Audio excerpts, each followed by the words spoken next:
mungkin dilepas aja, Bun. Ya, nggak usah pakai headset itu. Biasanya headset yang belum lunas sulit itu. Oke, coba suaranya. Cek, cek, cek. Monggo Tegal, Bu Lina Tegal. Belum Ya, ada suara. volumenya dinaikkan mungkin, Bun.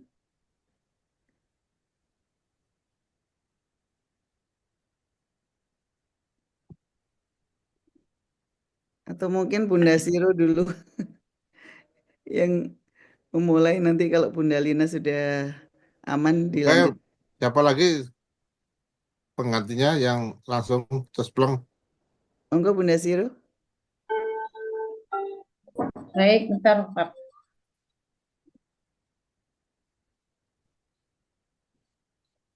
Oke, dimulai. Assalamualaikum warahmatullahi wabarakatuh. Waalaikumsalam warahmatullahi wabarakatuh. Alhamdulillahirabbil alamin wa nasta'inuhu wa nastaghfiruhu wa na'udzu billahi min syururi anfusina may yahdihillahu fala mudhillalah wa may yudlilhu fala hadiyalah. Asyhadu an la ilaha illallah wahdahu la syarikalah wa asyhadu anna Muhammadan abduhu wa rasuluhu la nabiyya ba'dah.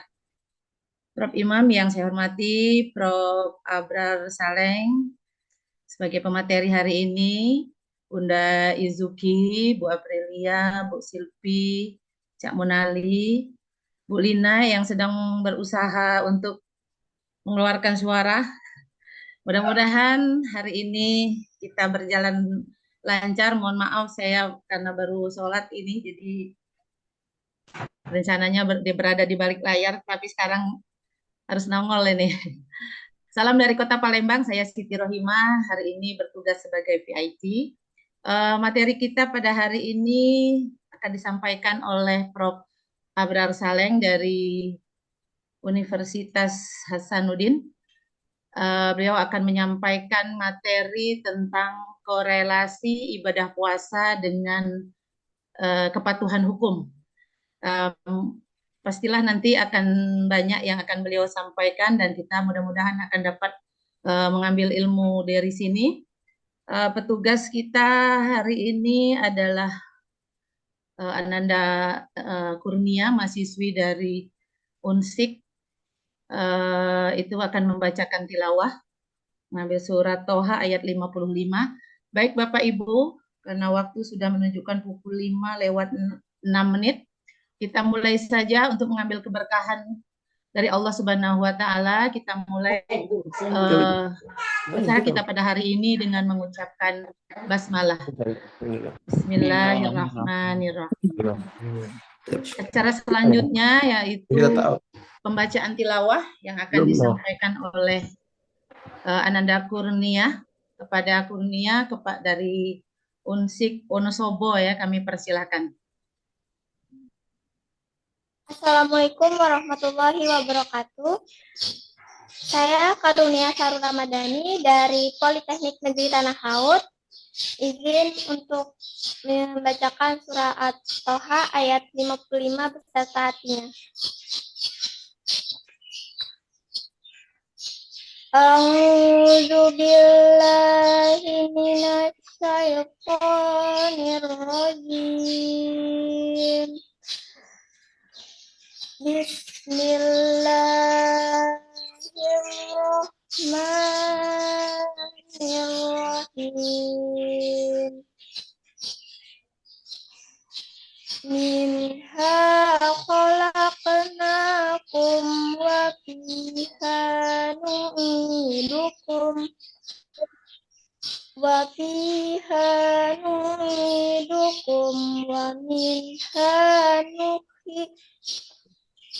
minha nukhrijukum taratan ukhra.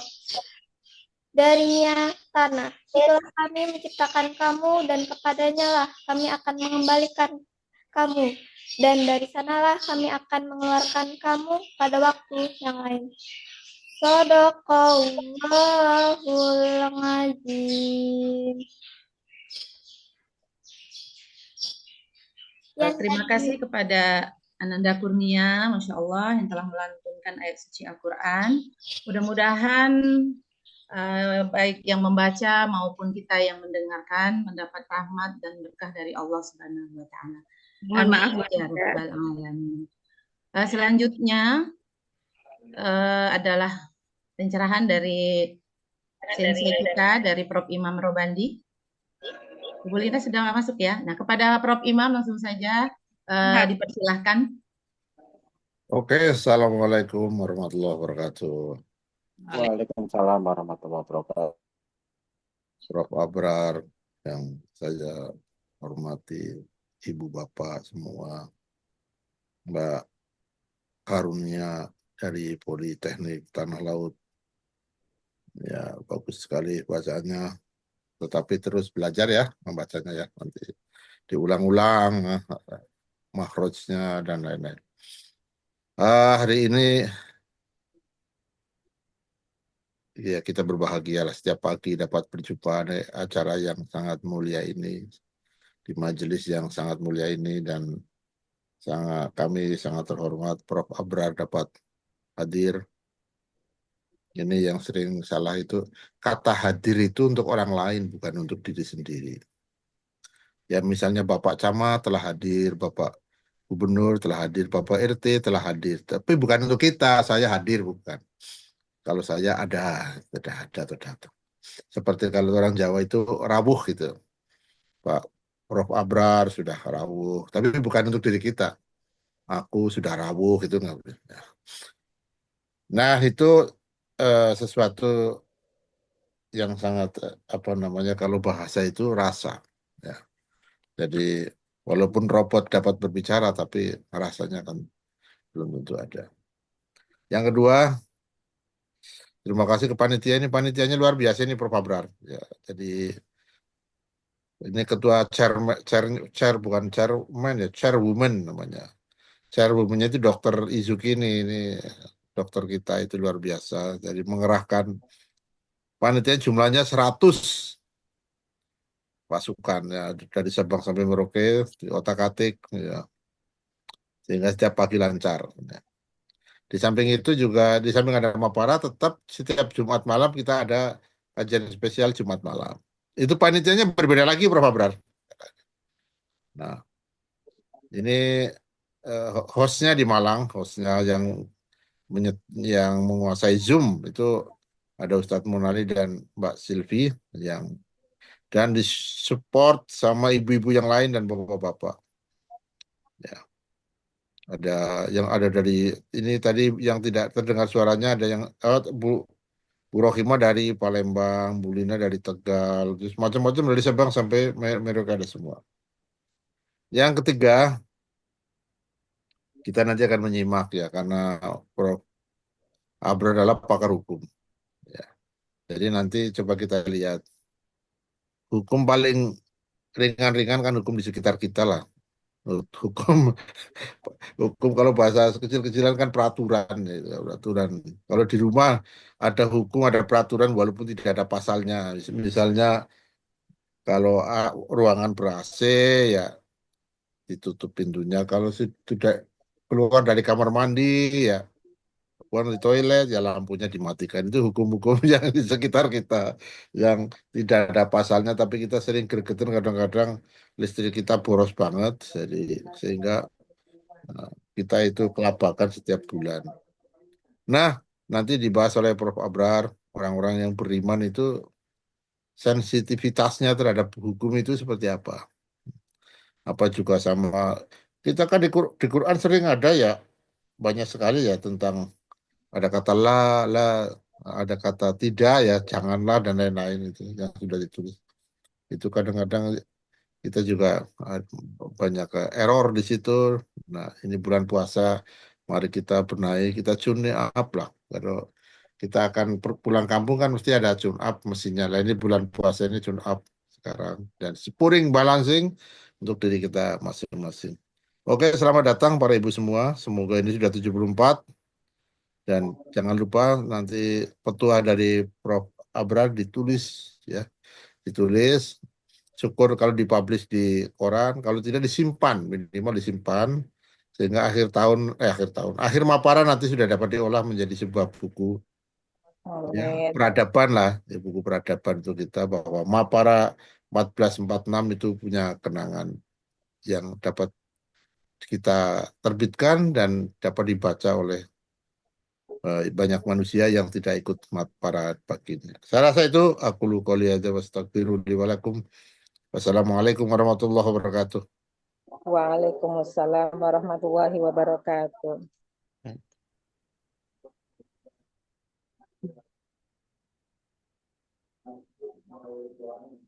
Oke, langsung tadi Bu siapa lagi? Lina dilanjut aja. Matur nuwun, mohon maaf Bapak Ibu, ada kendala sedikit. Nggih, matur nuwun Bunda sudah melanjutkan atau membuka acara. Kami lanjutkan. Bapak Ibu yang kami hormati dan yang kami muliakan, sebelumnya saya juga ingin menyapa Bapak Ibu yang sudah hadir di sini. Ada Prof. Imam Robandi, kemudian yang kami takdimi Bapak Profesor Abror Saleng, yang mudah-mudahan senantiasa dalam keadaan sehat dan selalu dalam lindungan Allah Subhanahu wa Ta'ala. Bapak Ibu yang senantiasa dirahmati Allah, sebelumnya untuk menyemarakan Zoom ini, kami ingin mengajak Bapak Ibu semua untuk berdendang sejenak untuk menambah kiroh Ramadan kita agar semakin menguat. Kami persilakan untuk Bapak Ibu untuk membuka mikrofonnya. Silakan Prof. Abror, Prof. Imam. Kita ingin mengajak ke era tahun 80-an. Kita akan menyanyikan bersama lagu Bimbo dengan judul Ada Anak Bertanya Pada Bapaknya. Sudah bersiap?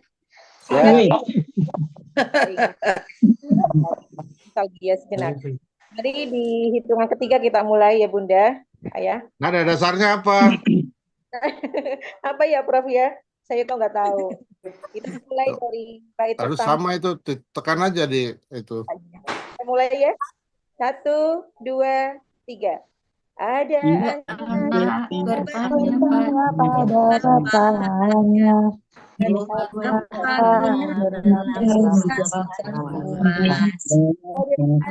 anak bertanya pada bapaknya. Apalah gunanya Mengajar mudah hati selalu sadar memahami kitab suci tarawih, mendekatkan diri pada Allah. Masya Allah. Kita jadi ingat tahun bertanya pada papanya. Kita cukupkan Bunda untuk dendang kita. Nanti ada lagi biasanya Prof. Iman di apa lagu part 3-nya nanti ya. Kalau kemarin itu ada di Country Road-nya, mudah-mudahan nanti ada lagi part 3-nya. Kami menunggu Prof. Imam. Baik Bapak Ibu yang kami muliakan, mari kita simak bersama kajian pagi ini. Sebelumnya saya bacakan terlebih dulu CV Profesor Abror Saleng. Saya print banyak sekali ini Ayah Bunda. Profesor Dr. Insinyur Haji Abror Saleng SHMH lahir di Telang-Telang Rapang 19 April 1963. Jabatan fungsional sebagai guru besar dan beralamatkan di Perumahan Dosen Unhas Taman Leria Blok AB Jalan Perintis Kemerdekaan KM 10. Riwayat pendidikan Sekolah Dasar Negeri tahun 1975, kemudian SMP Muhammadiyah Rapang 1979, kemudian sekolah menengah atas di Rapang tahun 1982. Sarjana Hukum, Fakultas Hukum Universitas Hasanuddin Ujung Pandang, kemudian Sarjana Teknik Bank di Universitas Veteran Republik Indonesia, Magister Hukum HPS UNES di Ujung Pandang tahun 94. Kemudian Doktor Ilmu Hukum, Pasca Sarjana Universitas Padjadjaran Bandung 1999. Kemudian banyak sekali ini di karya ilmiah beliau, ada lebih dari 20. Kemudian karya ilmiah yang dipublikasikan juga lebih dari 8. kegiatan ilmiah yang beliau ikuti juga banyak sekali, ada berapa ini? Hampir ya 69. Dan luar biasanya adalah penghargaan yang beliau terima. Satu, penganugerahan tanda kehormatan Satya Lencana Karya Satya 10 tahun di tahun 2002, kemudian penganugerahan tanda kehormatan di tahun 2013, dan penganugerahan tanda kehormatan Satya Lencana 30 tahun di tahun 2019.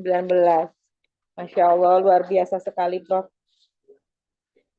Dengan mengambil tema korelasi antara ibadah puasa dan kepatuhan hukum, bagaimana ibadah puasa dapat mempengaruhi kepatuhan kita terhadap hukum dan membentuk karakter kita dan masyarakat yang lebih baik.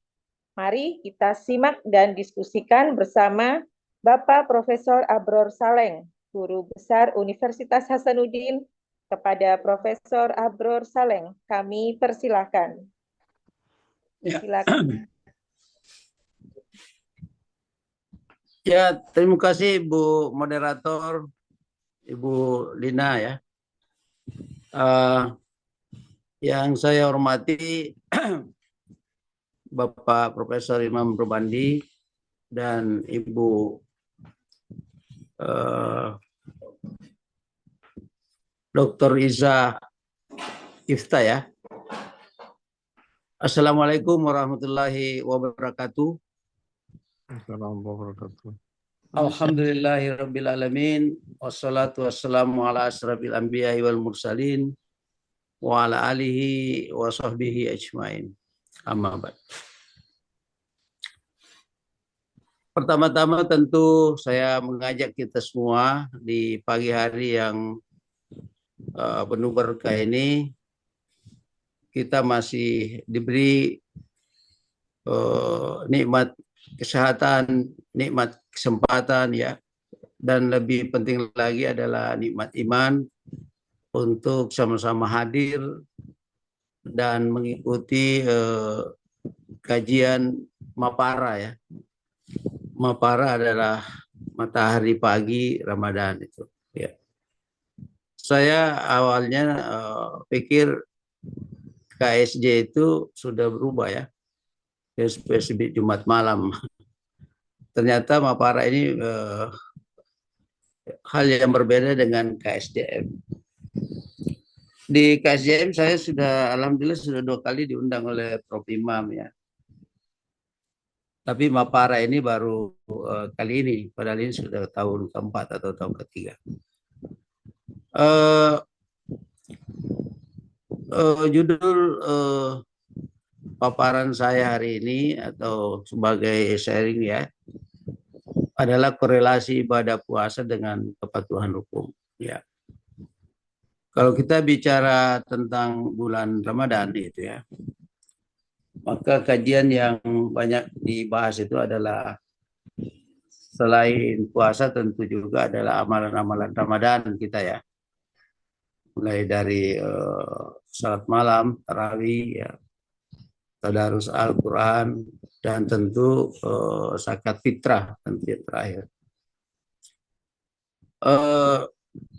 Kemudian selawat dan taslim pada junjungan Nabiullah Muhammad SAW, Nabi yang telah mengajarkan kita untuk selalu hati-hati dan teliti dan patuh pada hukum.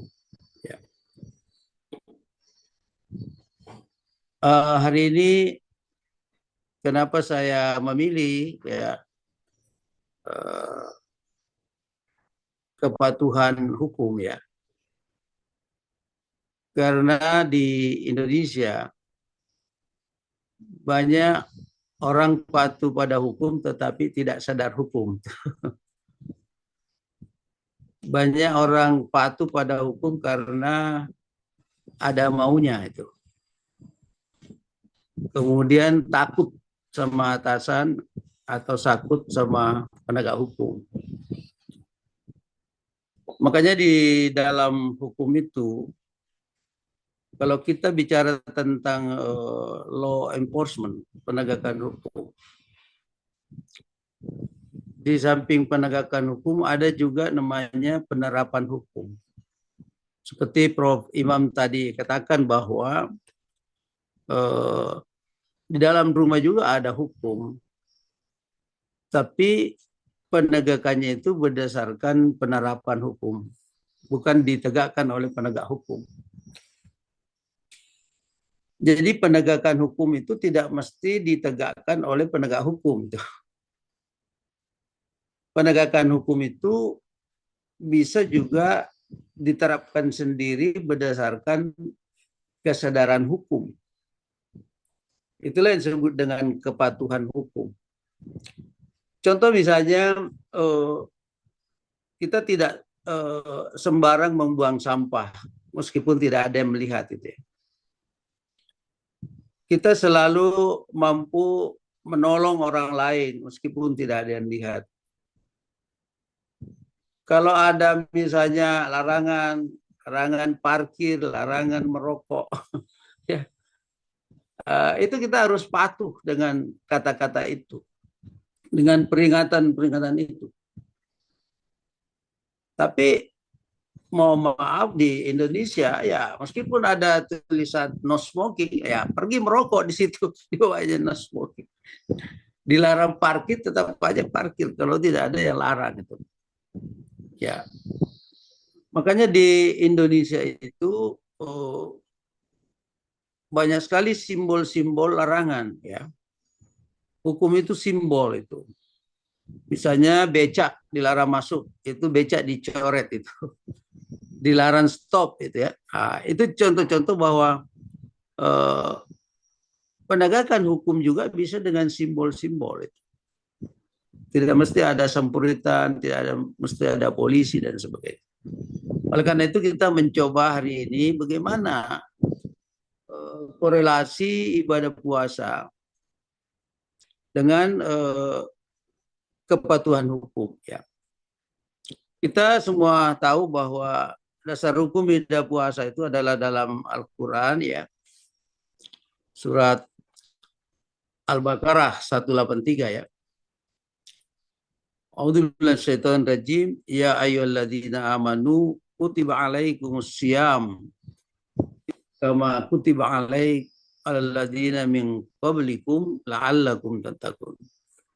Tujuan puasa itu adalah agar orang yang berpuasa itu bertakwa. Ya tentu kalau pengertian takwa itu adalah melaksanakan segala perintahnya dan menjauhi segala larangannya. Apa artinya menjauhi segala larangannya? Artinya patuh terhadap larangan. Dan dia ikhlas terhadap perintah.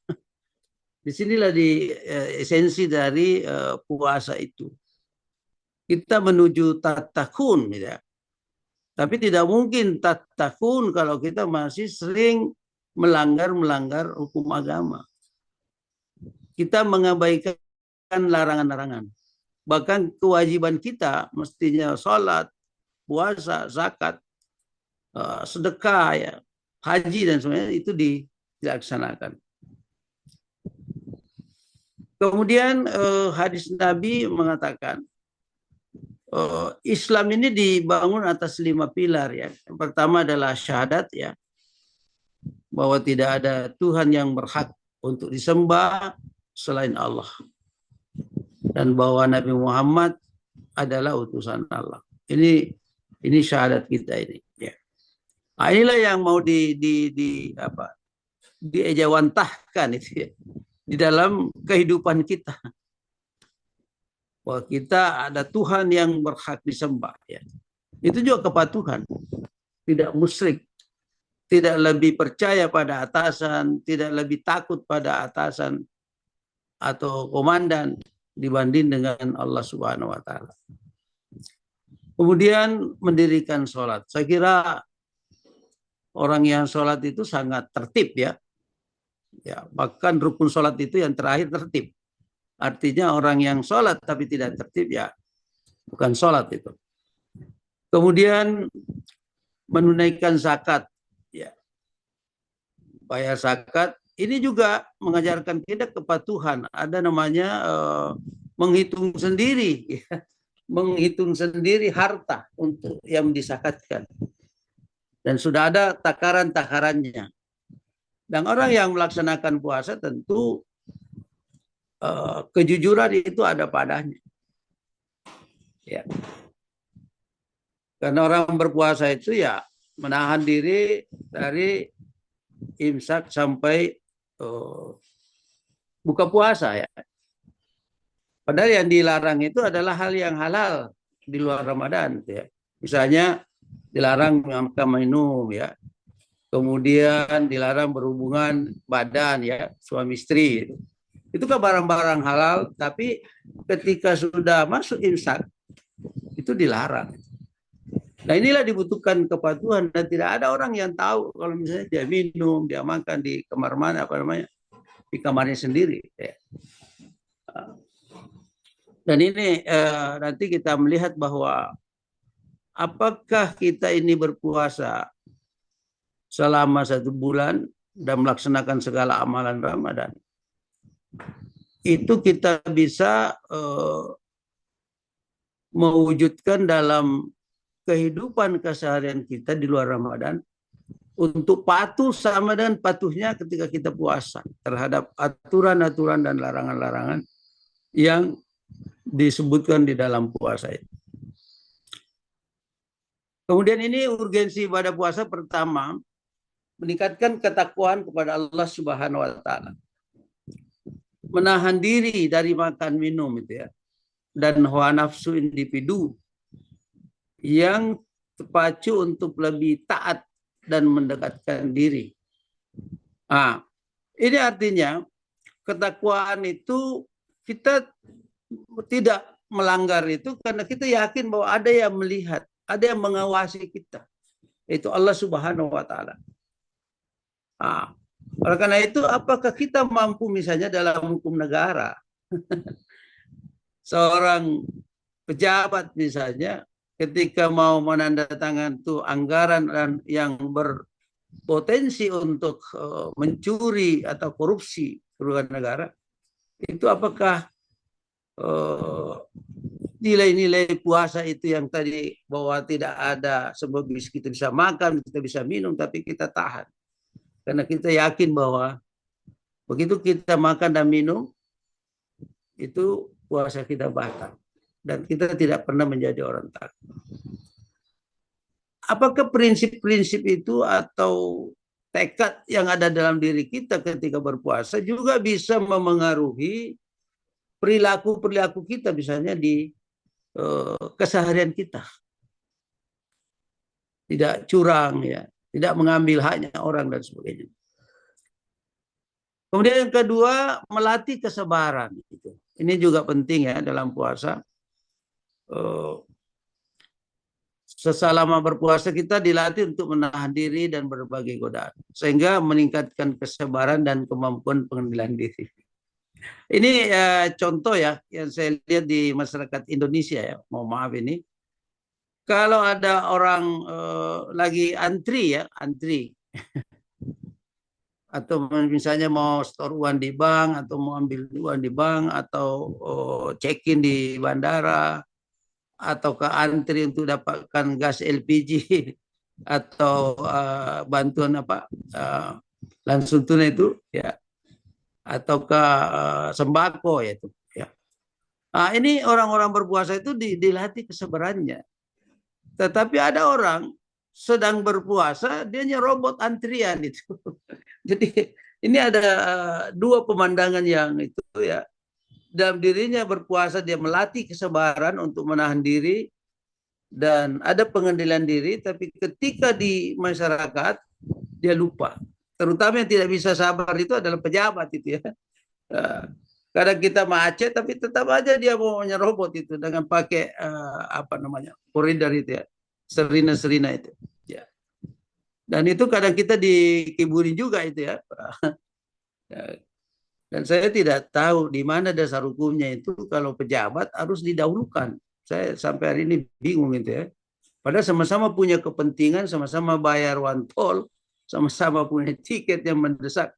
Tapi kenapa diberikan priority itu ya? Ya. Ini juga budaya antri, mestinya sesudah Lebaran ini nanti Ramadan ya orang mau antri ya. Saya kira Pak Imam itu sekolah di Jepang, bagaimana orang Jepang itu sangat patuh ya dan sangat tertib dalam antriannya. Bahkan di Eropa juga seperti itu.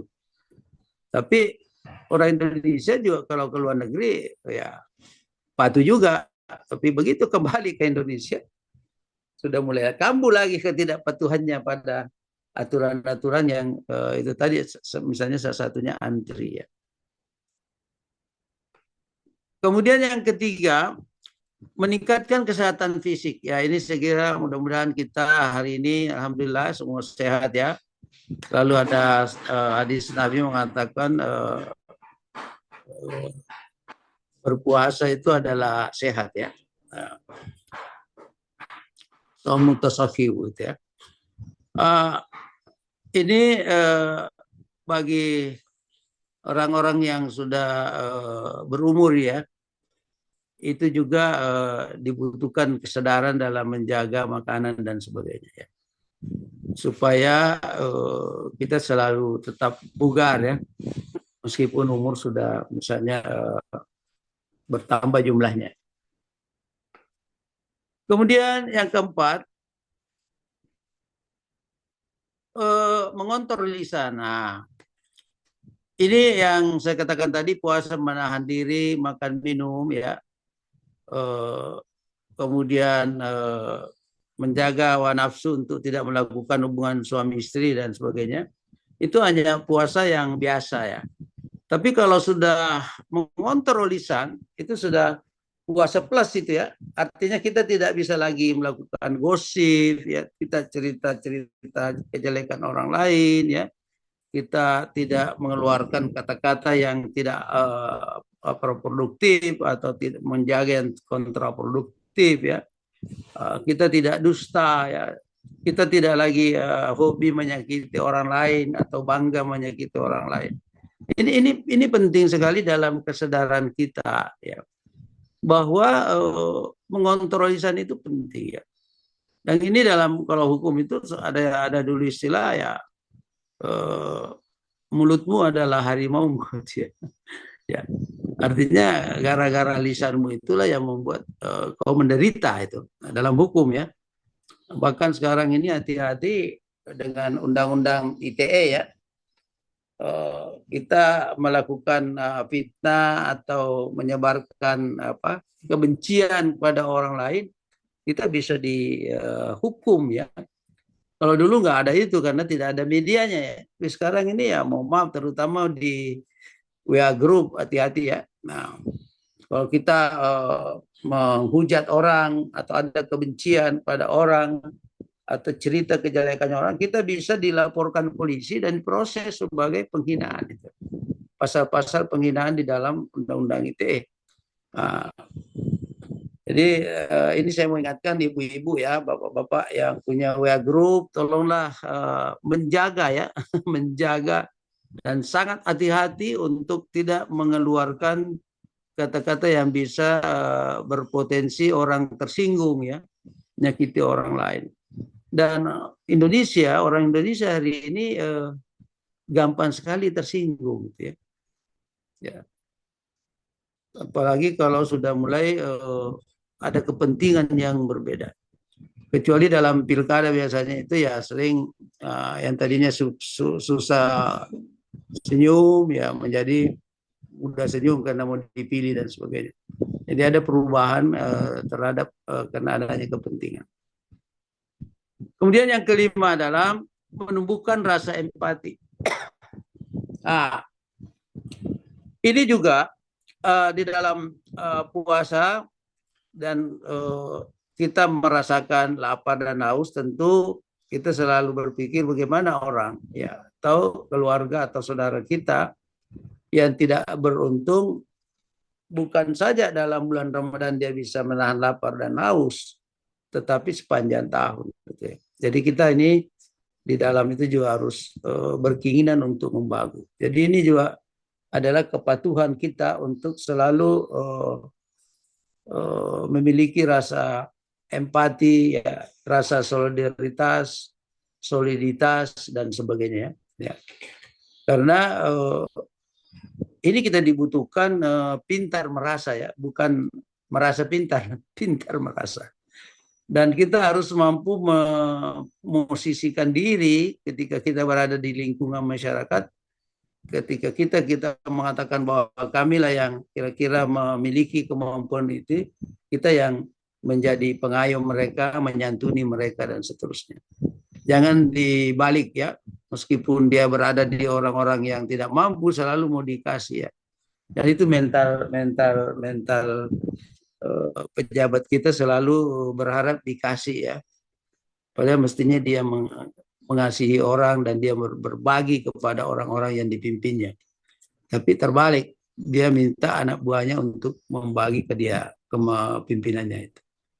Ini contoh-contoh saja bahwa di Indonesia banyak hal yang kita berbeda ketika kita berpuasa, tetapi prakteknya di keseharian kita itu adalah tidak seperti itu. Kemudian itu tadi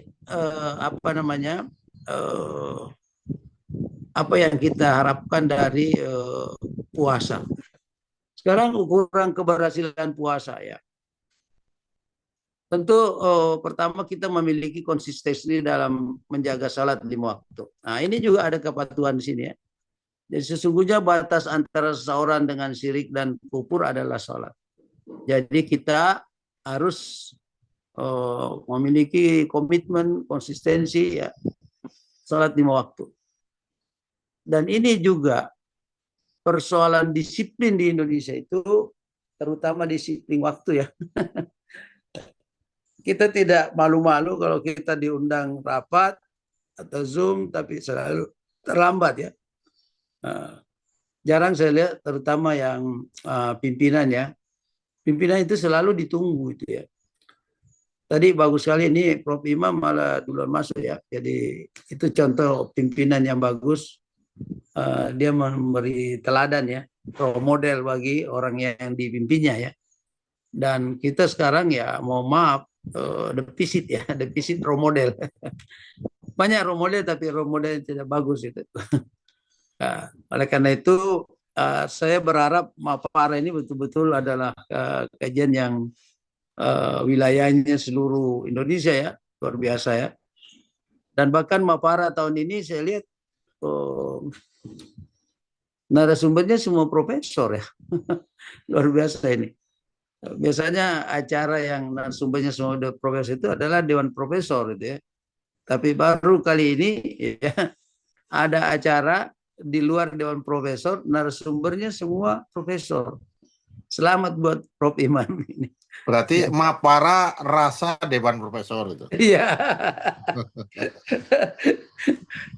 Karena narasumbernya semua profesor, saya lihat profesor semua, ya.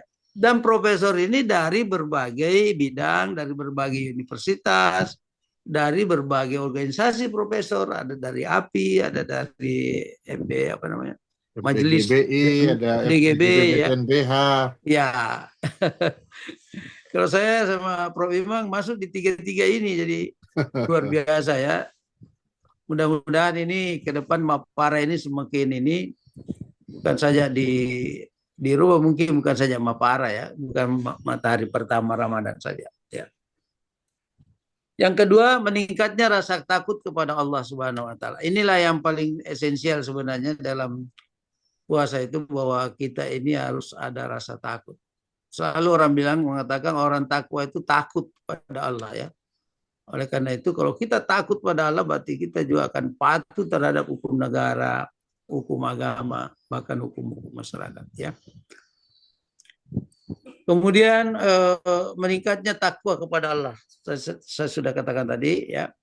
Dan yang keempat, lisan lebih terkontrol dari perkataan yang negatif. Ini kita sangat berharap setelah Ramadan ini umat Islam, ya, betul-betul mampu menjaga lisannya, ya, supaya ada ketentraman, ya, itu tujuan hukum, bahwa ada ketertiban, ada kenyamanan di dalam bermasyarakat, berbangsa dan bernegara. Kenapa kita sekarang ini mudah di ombang-ambing di kotak-kotak itu? Karena orang sekarang mau bicara, mau ngomong itu tidak ada rasa tidak ada lagi kontrol ya. Kalau zaman saya kecil, mungkin Prof Iman juga ya, kita itu takut sekali berkata-kata kotor kalau ada orang tua ya. Dulu di kampung ya, sangat takut itu. Tapi sekarang anak-anak, waduh, malah berani sama orang-orang tua untuk. Dan ada memang degradasi kehidupan di dalam masa kanak-kanak ya, zaman dulu dengan sekarang. Mungkin karena itu pengaruh teknologi dan informasi. Karena banyak informasi-informasi didapat dari luar sekolah ya, melalui TikTok dan sebagainya. Itu yang kadang juga tidak ada filternya bagi anak-anak kita, terutama anak-anak yang belum punya kecerdasan berpikir, hanya melihat contoh ya. Itulah dikira contoh yang baik. Yang ini tantangan buat kita orang tua ya, yang punya anak, punya cucu dan sebagainya. Kemudian meningkatnya rasa kepedulian sosial ya. Nah, kita sangat berharap bahwa dengan Ramadan ini tidak ada lagi orang-orang yang misalnya terzolimi ya, hanya karena tidak mampu ataukah dia tidak mampu memperjuangkan hak-haknya ya. Kita harus bantu ya. Karena di dalam hukum itu salah satu jenis hak itu adalah hak untuk mendapatkan hak. Nah, ini terkadang juga kita tidak mau membantu orang untuk mendapatkan haknya. Padahal kita punya kemampuan untuk membantu. Itulah juga rasa kepedulian sosial yang mestinya diterapkan di dalam kehidupan sehari-hari. Kemudian ada memiliki self control. Baik itu artinya kita mengurangi marah ya. Sekarang di Indonesia ada fenomena banyak orang mau dihormati, dihargai, tetapi dia tidak pintar menghormati dan menghargai orang lain. Makanya ketika orang tidak menghormati, dia marah. Padahal dia sendiri tidak pintar menghargai dan menghormati orang.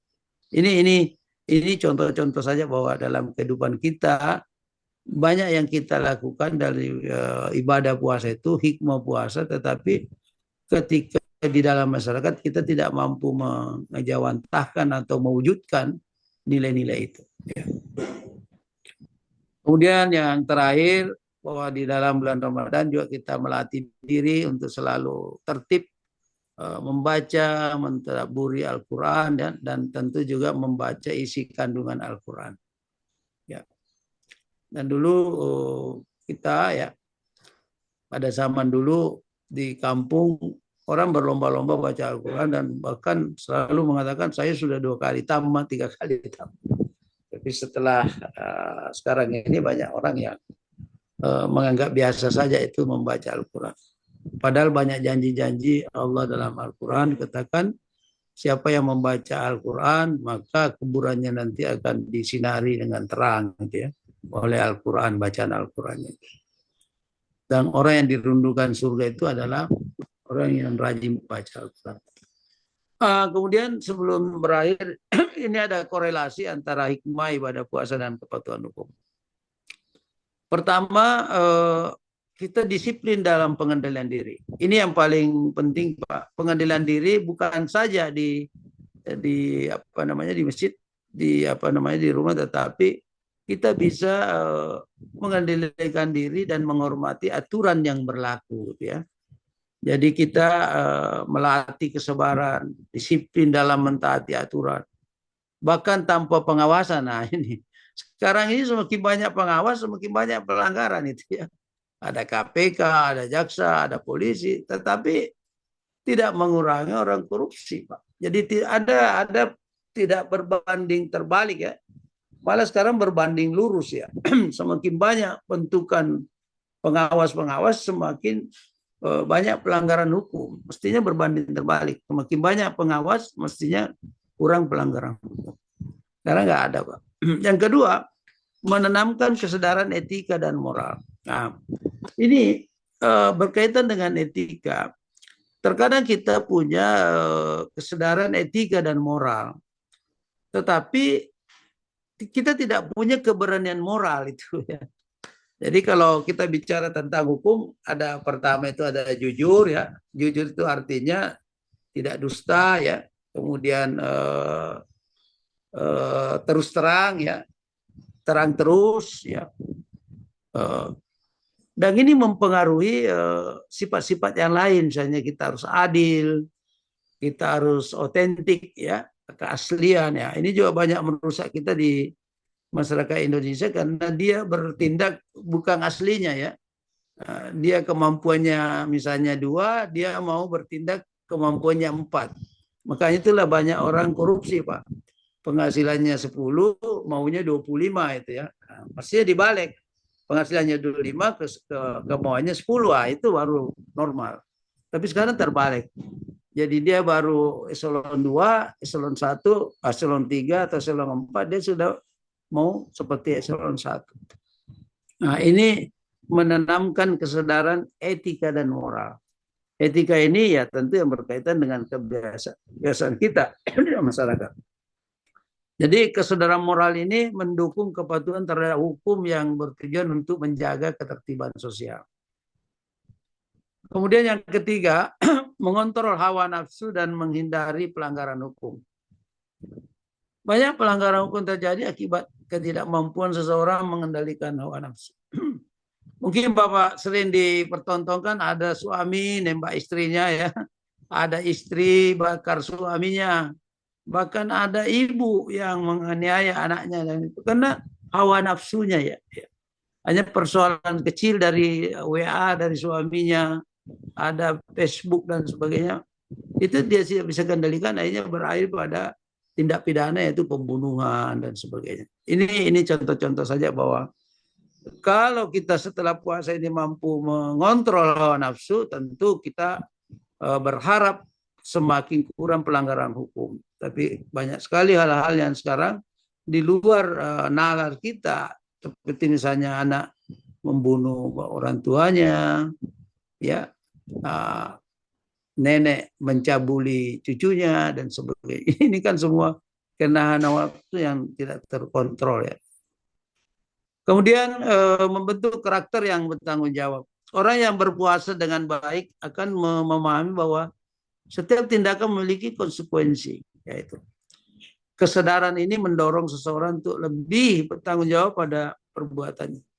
Jadi jangan itu apa namanya istilahnya orang lempar batu sembunyi tangan ya, atau hit and run ya lah, pukul baru tidak bertanggung jawab. Sekarang apapun tindakan kita, ngomong, bertindak, tingkah laku harus kita mampu pertanggungjawabkan di depan hukum. Inilah harapan besar setelah ibadah puasa terkait keputusan hukum. Ini yang terakhir. Pertama, terbentuknya masyarakat yang lebih disiplin. Karena kita sudah dilatih selama 1 bulan untuk puasa melatih kita untuk disiplin. Yang kedua, peningkatan kesadaran hukum dan moralitas. Kita tadi saya katakan bahwa kesadaran hukumlah itu yang membuat kepatuhan hukum. Dan kesadaran hukum ini juga dipengaruhi oleh misalnya tingkat pengetahuan, ya mungkin tingkat penghasilan dan sebagainya. Kemudian yang ketiga, minimnya tingkat pelanggaran dan kejahatan. Dan saya tidak tahu apakah ada yang meneliti ini setelah puasa misalnya semakin berkurangkah tingkat pelanggaran itu. Kalau ada bisa meneliti itu lebih bagus ya. Misalnya terutama yang jauh-jauh pelanggaran lalu lintas saja dulu. Terciptanya rasa empati dan keadilan sosial. Dan semakin kita ini sadar bahwa kita di sekeliling kita ada orang yang tidak mampu dan tidak mendapatkan keadilan sosial sesuai dengan sila kelima Pancasila, maka orang-orang yang telah berpuasa ada kesadaran untuk ada rasa empati dan menciptakan keadilan sosial yang mengurangi gap ya, kesenjangan antara orang yang the have dan the have not itu ya. Saya kira itulah yang saya bisa sampaikan, lebih dan kurangnya mohon dimaafkan. Wabillahi taufiq wal hidayah. Assalamualaikum warahmatullahi wabarakatuh. warahmatullahi wabarakatuh. Terima kasih Prof. Abror untuk pencerahannya pada pagi hari ini. Tapi sepertinya di chat ada pertanyaan di Prof dari Ibu Fitri Makassar menanyakan tentang hukum perkelahian pada anak 12 tahun, Prof. Silakan Prof. Abror. Ya. Untuk dapat menjawab. Ada pertanyaan di grup? Ya. Jadi begini Bu, di dalam hukum pidana kita ada namanya hukum pidana anak ya. Ya. Jadi kalau anak-anak berkelahi itu di bawah umur 16 tahun, itu pidananya biasanya pidana pembinaan ya. Meskipun misalnya dihukum ada korbannya tetap dihukum, tetapi namanya hukum pembinaan. Jadi anak-anak itu karena umurnya belum dewasa, maka ada juga tempatnya dibina khusus, ada lapas anak-anak ya. Dan itu namanya hukum pidana anak. Jadi tidak dihukum fisiknya, tetapi dihukum bagaimana dia bisa kembali baik dan diharapkan nanti kembali ke masyarakat jauh lebih baik. Tapi kita juga menghormati bahwa ada korbannya, misalnya ada perkelahian, ada yang mati karena perkelahian itu. Tapi lebih pada pembinaan. Ya, itu Bu. Kalau perkelahiannya mencari piala ya boleh.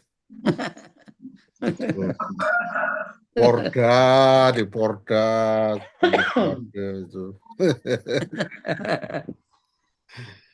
Ada pertanyaan lagi tidak? Kalau tidak ada, untuk Prof. Abror mungkin dapat menyampaikan. Bu Lina, ada Bu Itu Rudin, masih ada yang angkat tangan itu, ada 2.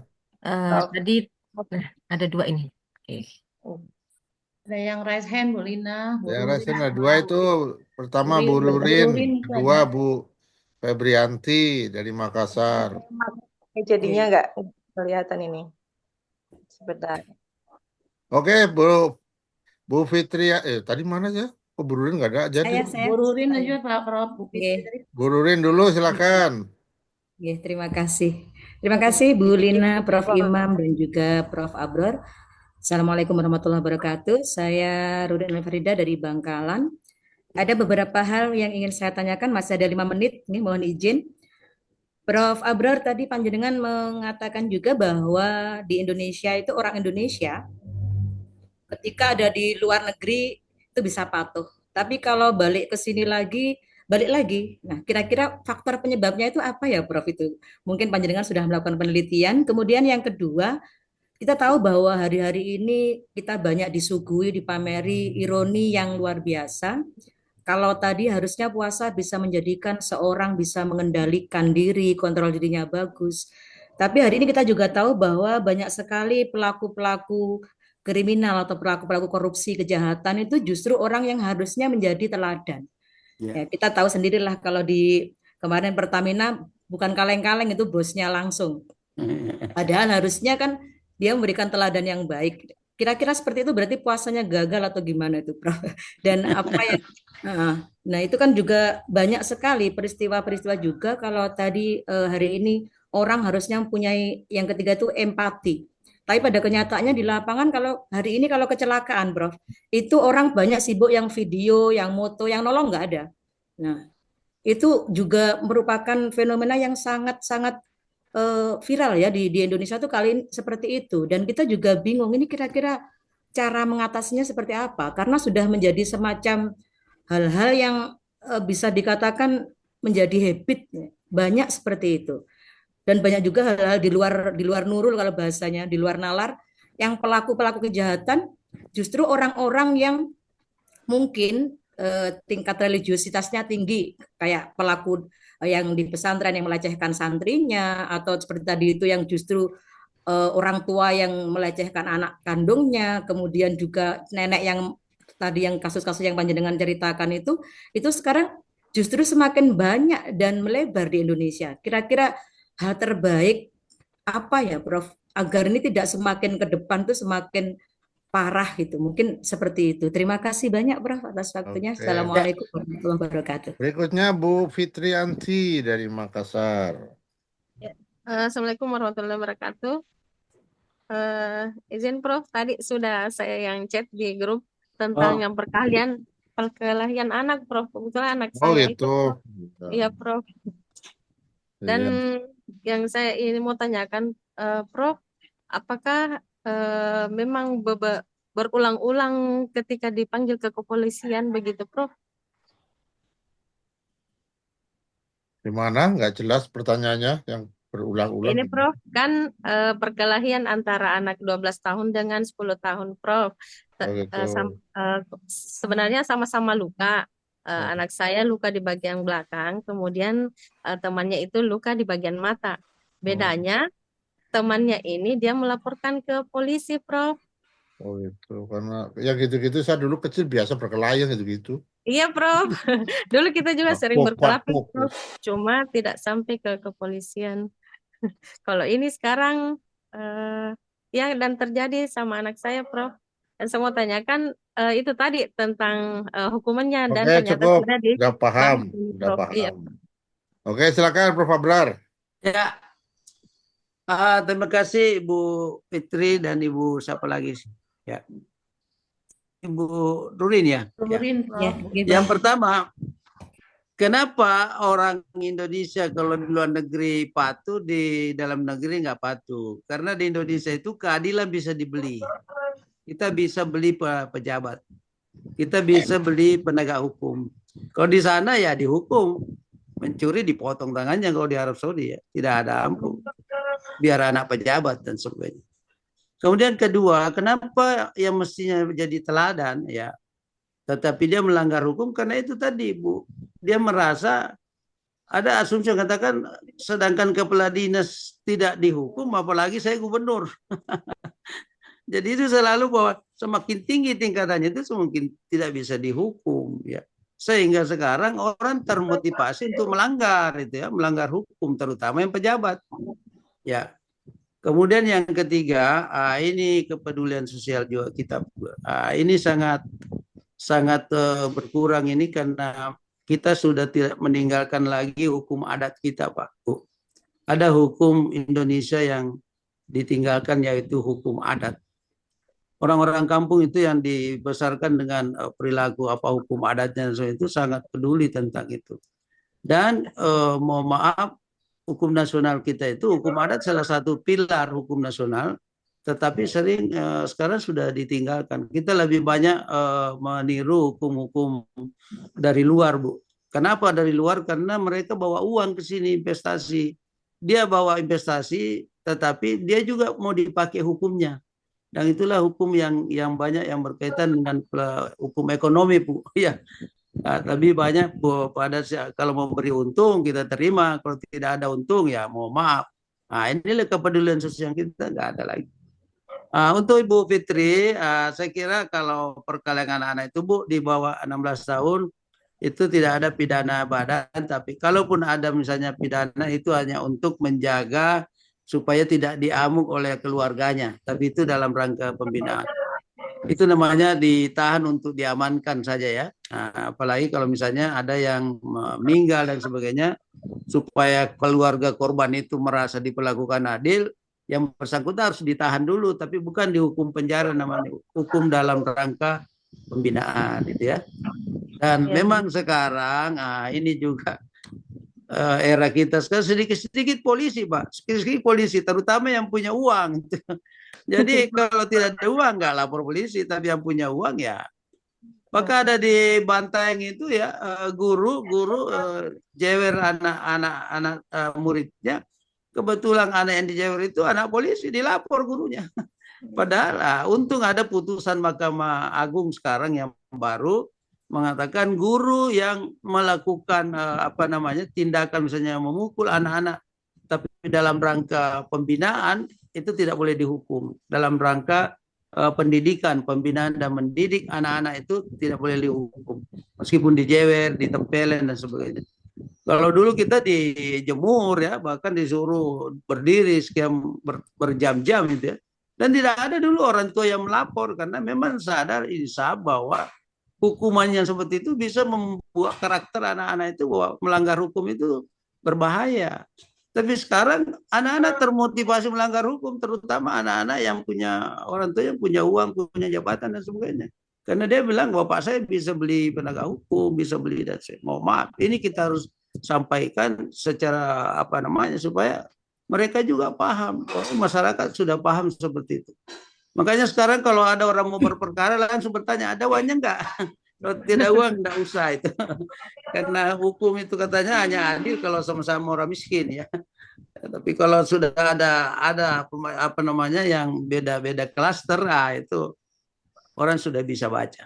Dan saya kira kita semua sudah melihat fakta yang faktual dan objektif di Indonesia seperti itu.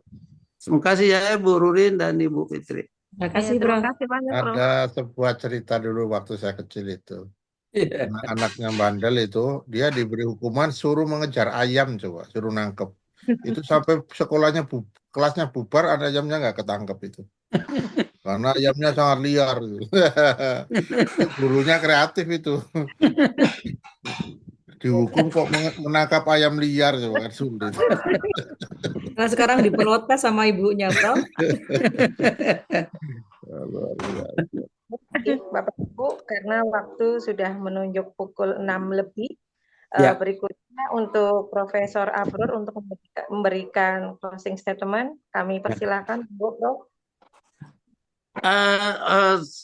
Terima kasih Bu Lina.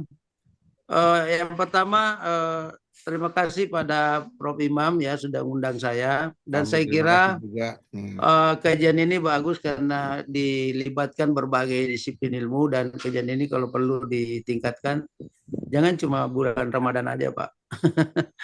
Itu aja Bu. Terima kasih. Assalamualaikum warahmatullahi wabarakatuh. Waalaikumsalam warahmatullahi wabarakatuh. Wong ini yang dikejar itu cepat-cepat lebaran kok. Ibu-ibu udah sebentar lagi ini belum tentu 100 terus, ini tadi kan full 100, sebentar lagi udah beli kongguan yang isinya rengginang, beli apa? Belum, Bro, belum. Oh, belum. Lama, Prof, masih lama. Terima kasih Prof Abror Saleng untuk sharing ilmunya hari ini. Barakallah. Semoga Profesor Abror senantiasa sehat dan selalu dalam Amin. ubur-ubur ikan lele Mapara pagi ini dengan Profesor Abror luar biasa le. Saya Wong ubur-ubur nggak cocok tadi itu, gimana tadi diulang? Ubur-ubur ikan lele, cakep le. Ini dengan lagi viral Prof Imam. Oke, mantap. Dari Tegal sampai Papua, membawa bekal beraneka rupa. Insya Allah sertifikatnya sudah jadi ya. Di Mapara tahun depan yang membahana, insya Allah. Amin. Bapak Ibu, apabila selama memandu acara terdapat kesalahan, kata yang tidak tertata, maupun tutur yang kurang teratur. Terima kasih atas kebersamaannya dan saya pamit mohon undur diri dan marilah kita akhiri dengan membaca hamdalah dilanjutkan dengan doa kafaratul majelis. Alhamdulillah. Allahumma rabbana bihamdika asyhadu an la ilaha illa anta astaghfiruka wa atubu ilaik. Wa atubu ilaik. Al birru manitaqa fastabiqul khairat. Wassalamualaikum warahmatullahi wabarakatuh. Waalaikumsalam. Untuk besok Bu Lina, untuk besok Ini izin share untuk besok ada Mapara bersama Prof Abu Bakar beliau guru besar Universitas Syah Kuala. Jadi besok pagi tetap kita bergabung di Mapara karena Mapara setiap pagi kan berbeda-beda tema. Profesor Abu Bakar itu, Profesor Abu Bakar adalah Ketua Forum Dewan Guru Besar Indonesia. Ya Allah, mudah-mudahan kita berjumpa lagi. Wakilnya saya. Ya semua konco semua, teman semua. Terima kasih Bapak Ibu.